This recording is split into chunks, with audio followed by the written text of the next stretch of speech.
Vam Brahma Puryam Namo Bhir Vishloka Etu Patyeva Surahe Shrinvantu Vishve Amritasya Putra Aye Dhamani Divyani Tastu. These are the great, you can say, words which Swami Vivekananda uttered at the Parliament of Religions 1893 in his paper of Hinduism. Uh, the translation, I'll read you the translation. It's not a very happy translation here. With salutations, I concentrate on the eternal Brahman, that is your source. May the hymn of mine, who am on the path of the wise man, spread diversely. May all the sons of Brahma who reign over the heavenly regions hear. But there is another translation. I put it. With salutations, I join what? The sense organs and the presiding deities to the eternal Brahman. May my hear all ye children of immortality, even those who were ascended to higher spheres.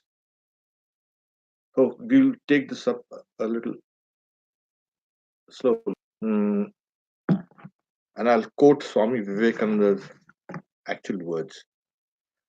The first part of the verse, the first line in the original Sanskrit, is, like I said, it has been taken from the old ritualistic section of the Vedas. And that itself was taken from an even earlier, you can say, Rig Veda. There, the implications were totally different because it was employed during rituals. Now, this sage Svetasvatara has used that same mantra and employed it for a prayer before meditation. So the character has changed, and as a result, implications also. So this person, as we have said, these are the prayers that a person is offering to the divine, so that the divine helps that person to reach the divine and to clear out all obstacles. So is the original, you can say, meaning here is saying with salutations. Yes, UJ is I yoke to yoke. And as we have said, constantly there are two things that are frequently coming up in the last four mantras. That is the mind and the intellect. Constantly. So he's yoking the mind and the intellect, or the mind with the deities. We have spoken about this. There are many deities here within our bodies and minds. So yoking the organs, sense organs, and motor organs with the deities. Sri Ramakrishna says, in this age, you got to make your speech correspond to your mind. It's like Mon Mukakkar. That is, make your mind and speech one. Why is this? Oh, it has a great, you can say, significance for in today's world, because we say something we don't really mean it, or we mean something else and we are saying something else. Once you make your mind and your speech aligned, then what happens is you are on the way to integrate your personality. You have, in a way, yoked both of them, mind as well as the sense organs. Here, it is, you've controlled him. So, Sri Ramakrishna used to say, you see, uh, you must be simple. Most of his disciples are very simple. That is like in today's world, we use, they are very transparent. What they felt, they said. Uh, Not meant to hurt somebody, but then there was no kind of hypocrisy there. Even in the Bhagavad Gita, we find it saying, don't be a kind of hypocrite there. You're saying one thing and doing another thing. And Swamiji was very clear about this. When you take up yoga, because truth are good always. So, secondly, what happens is we are basically truth beings. A being is truth. A being is beauty. A being is goodness. As we say, Satyam Shivam Sundaram. So as a result, what we go with our being, we are in harmony with our being. Otherwise, we will be going against the grain of our being. And that creates all the troubles. So he's saying, yes, let me yoke these two things together. And he's saying, salutations. And he's saying, why? What do you mean salutations? Yes, you got to salute the gods. Because I said these mantras are seeking divine intervention, grace. I do something and a divine grace comes in. Is it true? Saying yes. The Gita in the last chapter, 18th chapter, saying the Lord speaks about 5 factors. The 5 factors are uh, the sense of I'm an agent, my life force, my body, my senses. All these are factors to perfect a particular task, a work, or any kind of assignment. But there's another factor, the 5th factor, and it is not in your, you can say, holding. It's not within your grasp. It is outside you. Daivam Chaivatra Panchamam. It's like the 5th is outside you. And like when we work, if the external world is unfavorable, you will not be able to work. I'm going to meet a friend who is ill, and then suddenly there's a huge storm, a lightning storm. What do? The external world is not favorable to your going. Factors are there within you, in your grasp, in your control. But the 5th factor is not there, and that needs to be prayed to.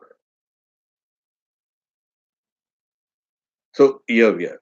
So this is the idea. This is praying to, in this case, it's a sun again. Please take care of everything. I'm going to sit down and go to meditate. And if suddenly a lightning bolt comes and hits me, what do I do? Hey, take it easy. And that's the reason why these prayers are there. This particular prayer is found first in the Rig Veda. It's very old, in the 10th chapter. And so here we are. This is a little clear. And then he's saying, why? Because I am a traveler. Saying, what's a traveler?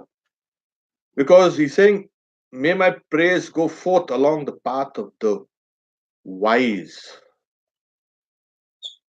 But I would say not wise, path of the gods. Sura is gods. Asura is demon. Sura, the old word for the gods of Sur. So, so because I am traveling this path, the path of the gods, and I know that my path is lined with gods. So salutations. Oh yes, we think, oh, this is a long and lonely path, full of struggles and hardships and ups and downs, and I am being tossed and turned. Yes, it's poetry. But the reality is, there are, as I say, guardian angels to look after you. When you stumble, if you stumble, everything won't lift you up, get up, set you on the path. So it's a kind of a prayer to these deities, those who are inside me. As I mentioned, our bodies are full of these deities, and those same deities are external also. So what happens is I'm praying. They should be propitious to me. The second line in the mantra is uh, as it's hear all ye children of immortal bliss, even those who ascended to higher spheres, the heavenly spheres. And hey, listen, you know, let me read Swami Vivekananda's can say, words. Because it's important. He says, hear, ye children of immortal bliss, even ye that reside in higher spheres. I have found the Ancient One who is beyond all darkness and delusion. Knowing him alone, you shall be saved from it over again. Children of immortal bliss, what a sweet and hopeful name. Allow me to call you, brethren, by that sweet name, heirs of immortal bliss. Here, Srinmantu is here. Oh, yeah. Amritasya putra. Amrita is, immortality or nectar. That we are the children of immortal bliss. We, including the gods also. The old hymn was addressing those gods because they are called the immortals. We are the mortals. But in reality, Swami Vivekananda says that you too are of that same nature. You too are immortal. So, and this was the paper on Hinduism that Swami Vivekananda first read at the Parliament of Religions.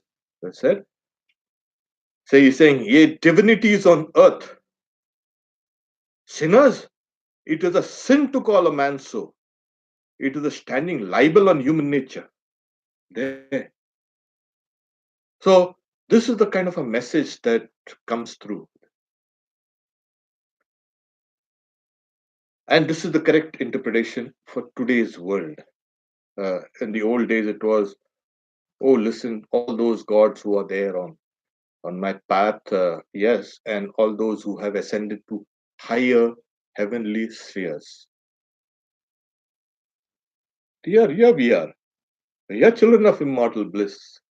And Swami Vivekananda, in a very, kind of creative way, he clubbed two verses together.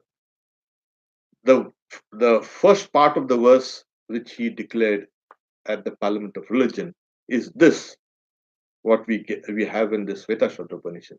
And the other one, he picked it up from another source of the Vedas. Uh, So he's saying, I have found the Ancient One who is beyond all darkness and all delusion. Veda hametam purusham mahantam. Aditya varnam tamasaparasa. I have found the Ancient One. I have seen the Ancient One. Now, who's the Ancient One? That Ancient One is God, who is beyond all darkness, who's beyond all death. So, here, I have found it. It's a kind of a declaration. I have found it. You too can find it. It's not that it's only me. I'll have my toast and along with butter. You go without breakfast. Nothing like that. I have found it. We had been searching for it. And the beginning of the Upanishads was they are trying to discover what is the cause of the universe and why exactly are we here. And they gave various reasons and they were dismissed, saying that they are inadequate. Now, what the declaration says is, I have found that which we have been searching for. I have found one who is beyond all darkness, all delusion. Knowing him alone, you shall be safe from death over again. Because, yeah, because we are the immortals. Uh, in the old days, especially in the Persian army, there was a kind of a division of immortals, soldiers. They are very fierce and very brave. And but then in a war, you get killed. But the idea was, if even if one person was killed, another took his place. So that division was always like that, immortals. But then uh, here we are, the real immortals. So this is what Amritasya Putraha. Now, in the old days, it was the children of immortal bliss. Later on, during the usage, it remained as now it remains as sons. But it is, but even in a lot of Indian languages, we have, especially in the Punjabi, there is a puttar for the girl as well as for the boy also. So it's gender neutral. So here we have a kind of a gender neutral meaning, the children of immortal or immortal bliss. And why did Swami Vivekananda mm, speak thus? He was speaking about first the law of karma, how the law of karma sometimes is crushing things we had done unawares.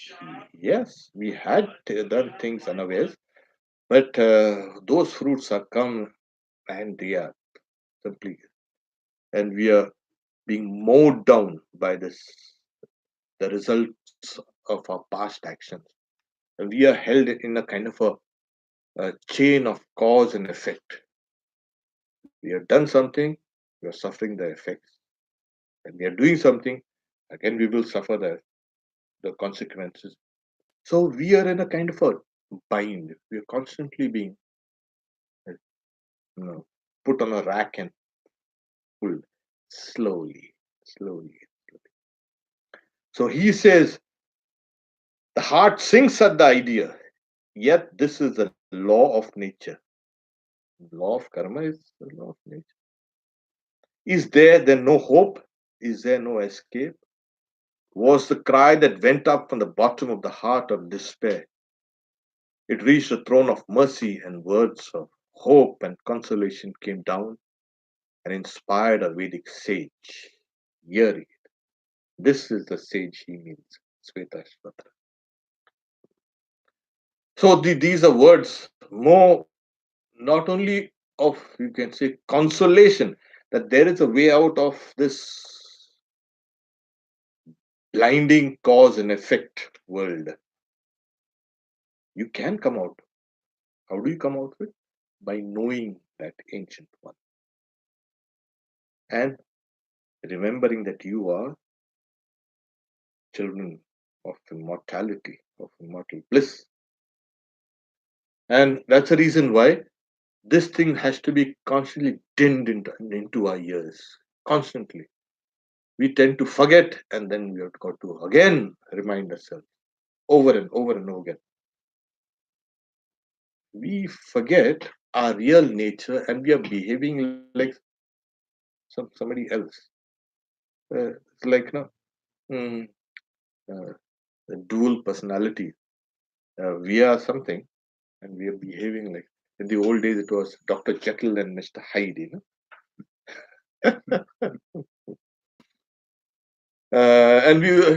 and it becomes very interesting. These stories are very interesting because somewhere deep down, we too are we put on a kind of a mask and we are doing something which we think is our real nature. But no, our real nature is that divinity. So, and we have somehow forgotten it. Why have we forgotten? Again, the same problem. Yes, somewhere deep down, there's a kind of a cloud that's come over. Not our fault. But the initial, the inspirer of this mistake was this kind of Maya. But then we liked that idea. We liked this gingerbread, and we kept on and on and on running for more gingerbread. We said, "No, I don't want any more gingerbread. What's more? You could have come out of it." So that's the reason why in our mythology we have the story of a Queen Madalasa, and she had four sons. And when the son is born, she used to rock him in the cradle and sing songs related to divinity, to the child's real nature. You are the Atman, Tomasini Ranjan. You are the pure one. And the the mother is now singing a lullaby. Slowly, those things became ingrained in that child. And when the child grew up and he went and became a hermit, he left the kingdom, and the father got annoyed. "Huh, what's that? I thought you would be my heir, the heir of this kingdom. Why is this?" Then the second son also, the third son also, three. So later on, the king says, the moment is born, now I'm not giving this child to your care. And okay, then the child, the fourth son was growing up. The mother one day told him, uh, she gave him a small piece of paper. You open this and you open and read this after you become a king. That boy grew up, was trained in the arts of warfare and this and that. He became a king, and then one day he's saying, "My mother, she had given me a piece of paper with something written on it. Let's see what." He takes it to and read, "Thomasi Niranjan, you are that pure one." Ah! He gives up his kingdom, goes to. So the idea is,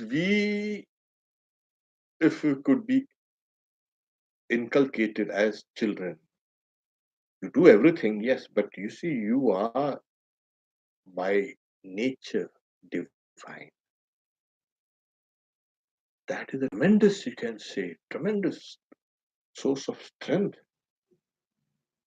That child, when the child grows up, he knows that yes, I am divine, this is divine, and we are gods playing with gods. We are not human beings. We are kind of a garment for human being.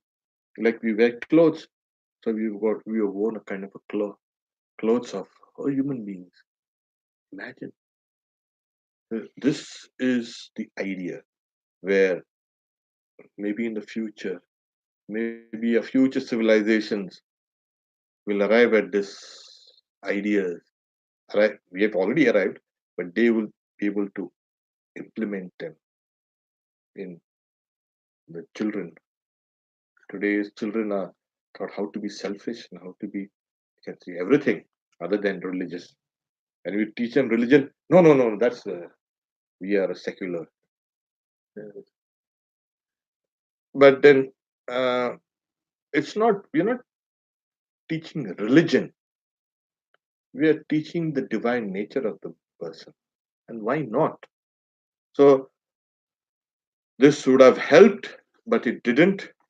Now, maybe in the future, we can hope that this knowledge will be the common property of every child, every person.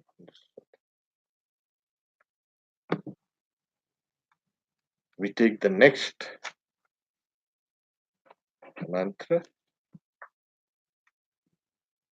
mantra 6.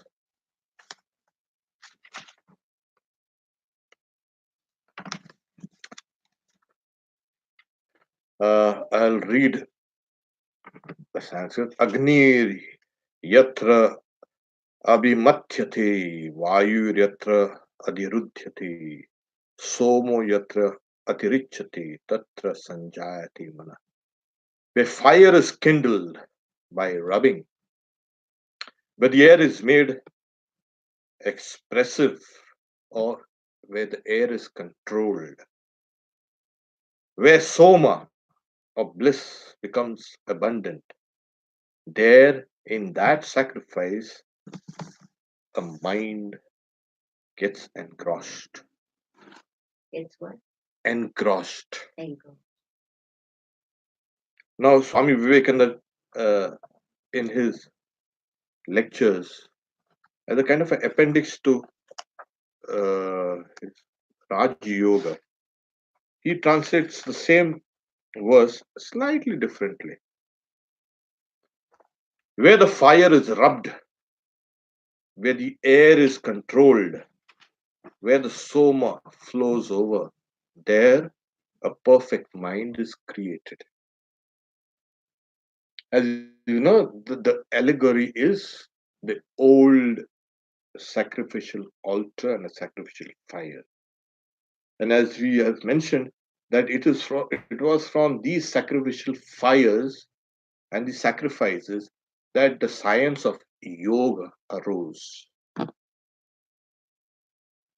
Yes, yoga had the beginnings in this yajna, sacrifice. So during that sacrifice, we see that where fire is kindled by rubbing, we are on page 106, the translation of it, where the fire is kindled by rubbing. As we have seen, in the old days, it was you needed two pieces of wood to, you can say, rub and the ignition used to get that fire out. And we had also seen in the present context, the body is a lower piece of wood, and Om, the meditation on Om, is the higher piece of wood, and constant repetition of this will ignite that fire of spirituality which is latent inside, like fire which is latent in wood. So that fire of spirituality. So, in the context of the Upanishads, this Upanishad, it means this: where fire is rubbed, means that you have been meditating on the syllable Om, which is a syllable of Brahman, the reality. And you have made your body like a piece of wood, and that meditation. So, after a little churning, that's how the our ancients used to obtain fire. And they seen fire in a kind of a, like you have a forest fire. We California had forest fires. Couldn't control them, and it just like wildfire and destroys everything in its path. That kind of fire is uncontrolled, and it's very difficult. You know, animals, and birds, and nest, of course, and then people and houses all destroyed, uncontrolled. But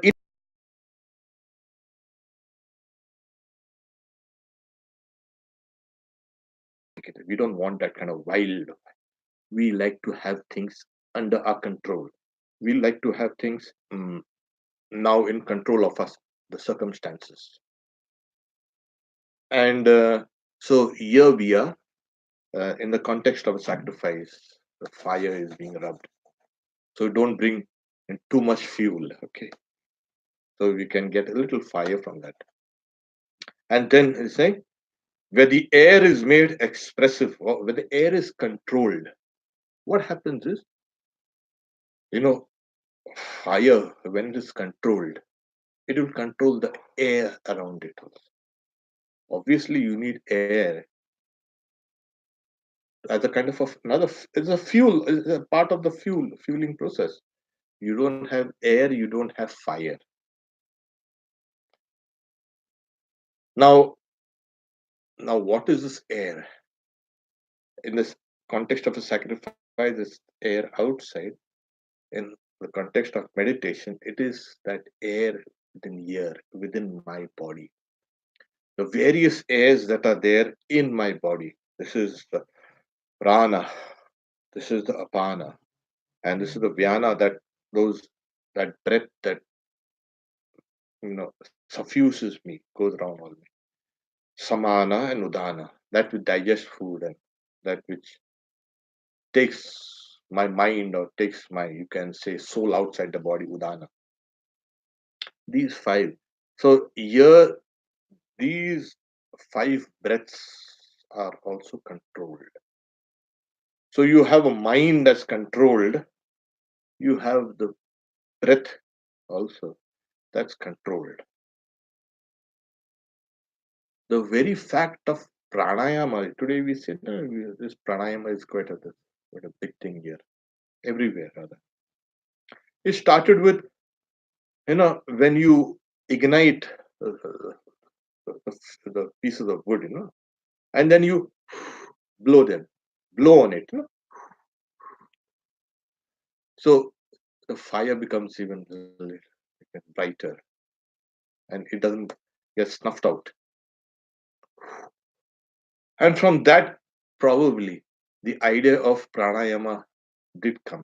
So when you, that's rechaka, and then you have the breathing, puraka, and then kumbhaka. So this is the meaning of when the air is controlled. So you have lit a fire, you are blowing on it so that it sparkles and doesn't get snuffed out. So in the context of the body, what happens is your mind is controlled, and when the mind is getting controlled, your breath also gets controlled.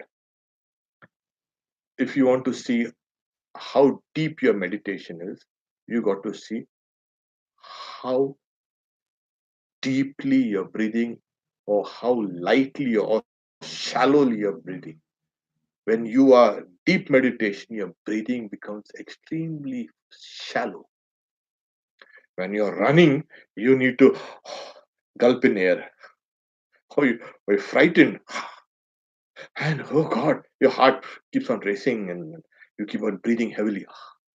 Your your air, the breath, all disturbed all over your body. And when the breath is disturbed, everything gets disturbed. Your mind is disturbed, the breath is disturbed. In meditation, your mind is calm. And when your mind is calm, your breath also becomes calm. And when your breath becomes calm, you will need very less oxygen. You do it. The more you breathe, you diminish your lifespan. Oh yes, breathe slow. Some of these ancient creatures, old creatures, they breathe very slowly, and that's why they can live a long time. So that's one of the ideas. Of course, if breathing is rapid, you you wear out your life, your age. Breathe slowly. So this is what, when the air become, where the air is made expressive. The literal meaning is controlled. Where soma becomes abundant. there in that sacrifice.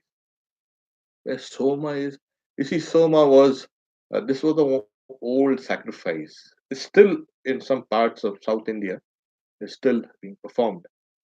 A Soma was a kind of a creeper, and you had to crush that creeper, extract the juice, and use it as an oblation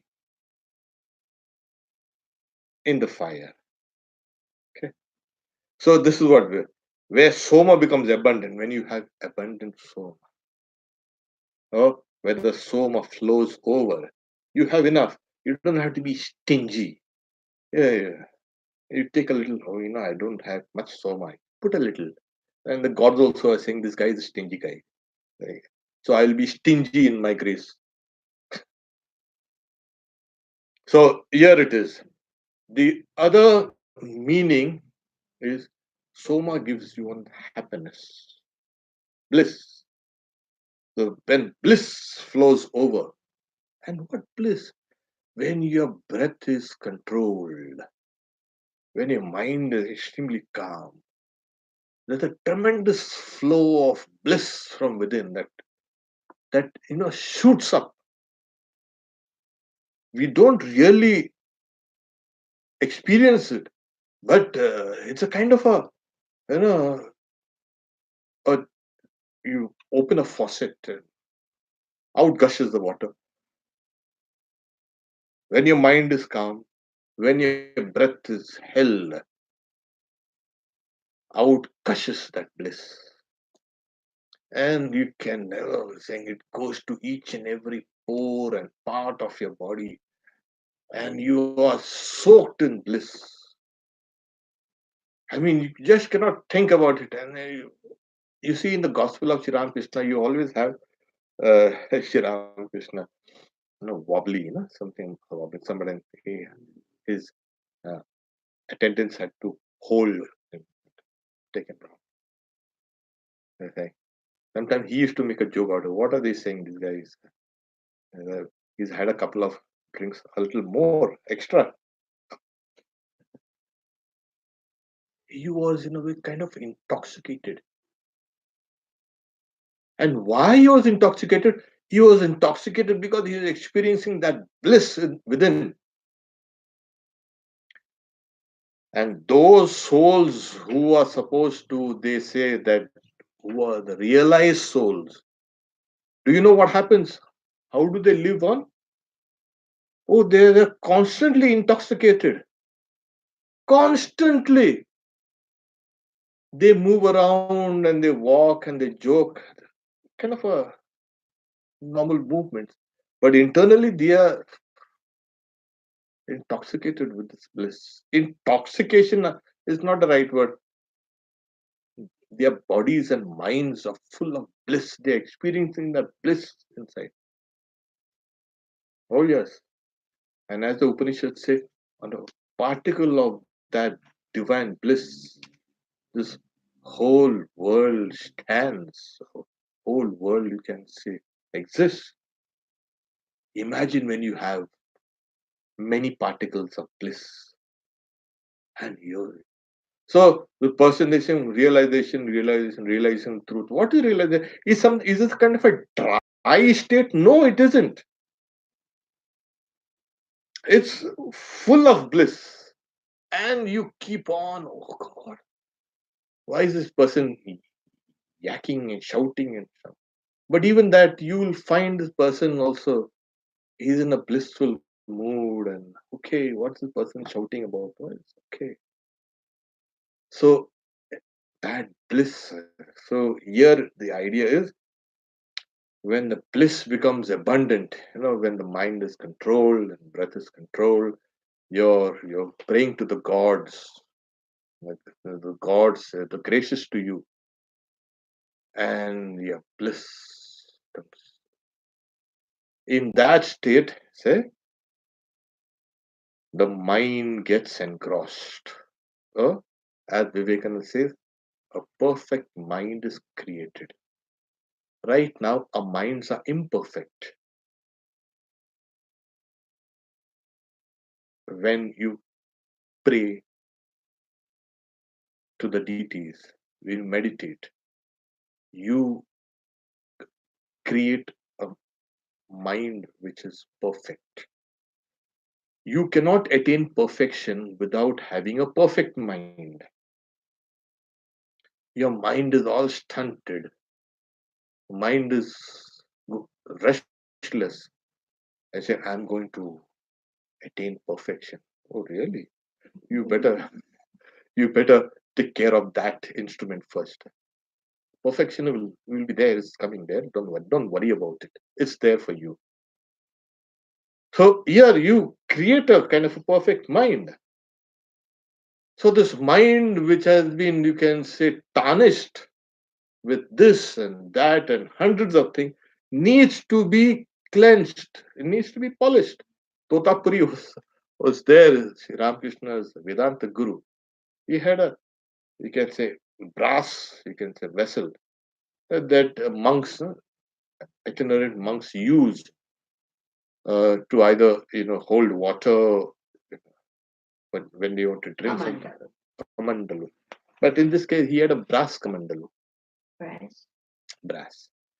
And every day he used to clean it. It used to Mhm. burnish like gold.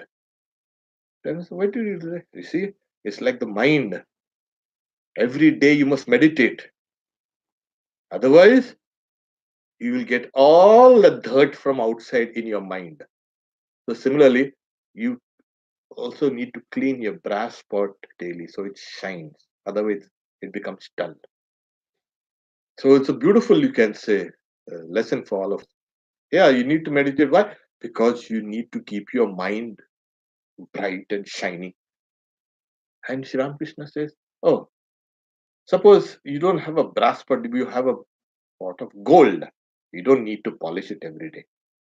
Mhm. Yeah, Uh, that's it. And that's the idea. If your mind becomes mind gold, the mind attains that perfection. It has become golden. And then there you are. And you are constantly in that bliss. So whether you meditate or no, it is, uh, I would say, if you do attain perfection, you do realize the truth, you are constantly in a kind of meditative mood. Meditation comes natural. Whatever you do in a kind of a meditative way. Swami Vivekananda used to travel this country from one city to another, and he's sitting in a train, and he's sitting down, and he used to be so meditative. He was doing this thing since he was a child, and the train used to pass by that town, and then he used, oh, I should have alighted here, and then he used to take another train, return. Why? Because he used to sit down on a train and used to get into kind of meditative mood. He wasn't aware of this external world and, oh, I've got to get down all the peculiarities of this and that. I've got to do this, I've got to do that. His mind used to get absorbed in this. This was one of the, you can say, characteristics of a person who has attained perfection. And I can imagine Swami Vivekananda, how his mind had to be dragged down to even lecture. It's not possible otherwise. You become so absorbed. And Sri Ramakrishna at times used to stutter, no? People couldn't understand what he's speaking. But here he is speaking to the Mother Kali. At times you could catch a few syllables. Oh, Mother, I don't want this. Oh, why did you give this to him? Okay, fine. At times he's berating the mother, and sometimes he's like a child talking to the mother. But in a garbled way, most of the time he could not understand. So he was, when he's seeing the Divine Mother there, can you imagine? You won't be taking recourse to articulate speech. there. So because the mind has ascended to that plane. So similarly, this is what happens when the mind gets engrossed. The mind is created. The perfect mind is being created in this, you can say, state. So you've given us all your imperfections. What makes us imperfect? We think of ourselves as small. Simple as that. If we think of ourselves as infinite or large, even cosmic for starters, all our imperfections go away. The more smaller we tend to think of ourselves or even believe ourselves, the more weaknesses, the more imperfections. When oh, I've got the universe as my body, and I've got a strength of the universe within me. Hanuman had all those powers within him, but he had kind of forgotten. When he was reminded, don't you remember? Oh, you had even uh, leaped up to catch the sun. Don't you remember? Ah, yes.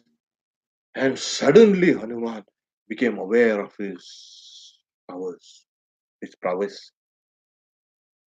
It's like, breaking the chains. We are, we have chained ourselves down by thinking ourselves small. The mind, oh yes, you see this mind sometimes restless, sometimes this. We've made ourselves into kind of, uh, weak, extremely weak, you can say, minded and weak hearted and weak bodied, and keep on thinking of strength. And how do you think of strength? When you think of yourself as infinite, divine, or manifesting truth. This is how we can we stop here for today, and I can take some